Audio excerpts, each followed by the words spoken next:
after your practice, you don't want to not eat any, like even if it's late, you don't want to be like, oh, it's 8 o'clock, so I shouldn't eat anything. Right after you practice, you should eat. And like depending on if you want to eat before or after practice, you should probably like test that out. Because me personally, I would probably want to eat dinner before practice. I mean after practice, because I don't like to have all that food in my stomach. So I would definitely eat after practice. You know, my concern would be like eating so much, like I would think you definitely have to replenish because your sport days burn like that. You need to repair overnight as you sleep. But I mean, you could eat certain right things that are better for you. And then in the morning you can do breakfast. Yes.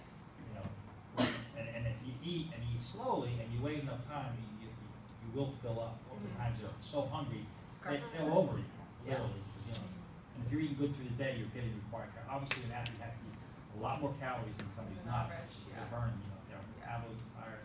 But definitely portion control. Like you said, I wouldn't scarf down a few hamburgers, but definitely portion control. Like maybe 3 ounces of meat, some vegetables, and you definitely need a carb in there. But I would definitely watch the portion control, but still eat after your exercise. Yeah. So most of the swim meets start in the morning. What about how do you modulate your like having a really good breakfast and not eating too close to when you're gonna go swim? You want to eat your meal probably about 2 hours before meet starts or your event. And I have like meat rituals. Like I eat the same thing like on breakfast, like for days that I have a meet. And you want to eat it about 2 hours before. And I try not to eat like a real heavy breakfast, and then I try to eat like 30 minutes before my event too. So I'm not eating too much, but I'm still eating enough to like keep me going.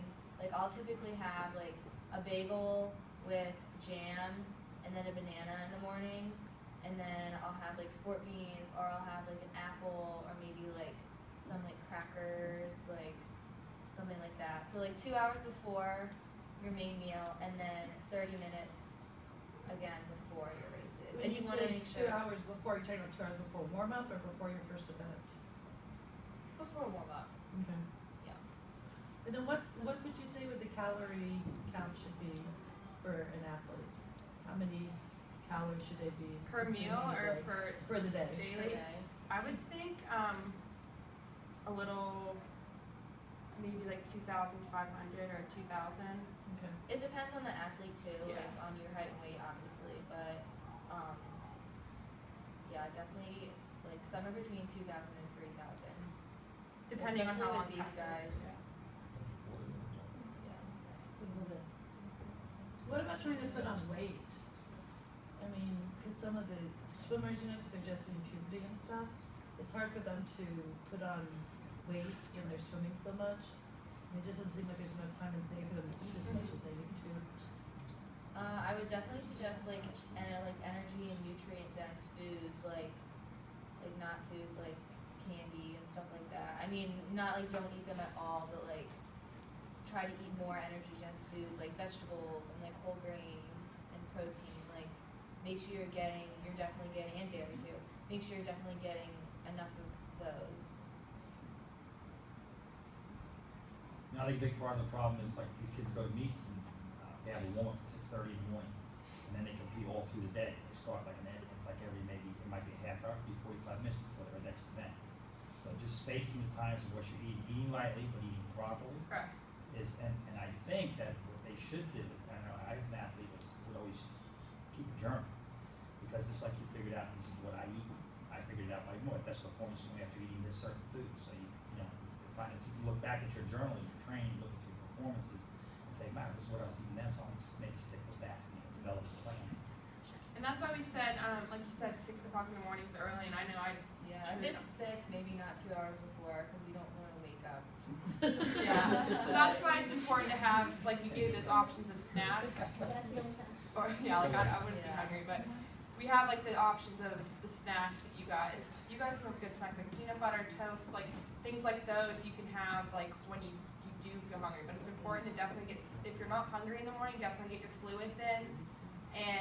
you really, it is important that you at least get something in, whether it just has to be nutrient dense. If it's Yeah. small, it's Like anything. yeah. Yes. What about pretzels? Are they good for you for like competition? I heard in college that like, they were the best thing. But Yeah, I think pretzels are good. They're easy, they're quick, they're carbs. They're something that aren't gonna like, for most people at least, they're not gonna like sit in your stomach and upset your stomach. They're quick energy, especially at meats too. Pretzels are good at meats. And unless they have some peanut butter in them, so that would definitely. Yeah, not too much of those. Though.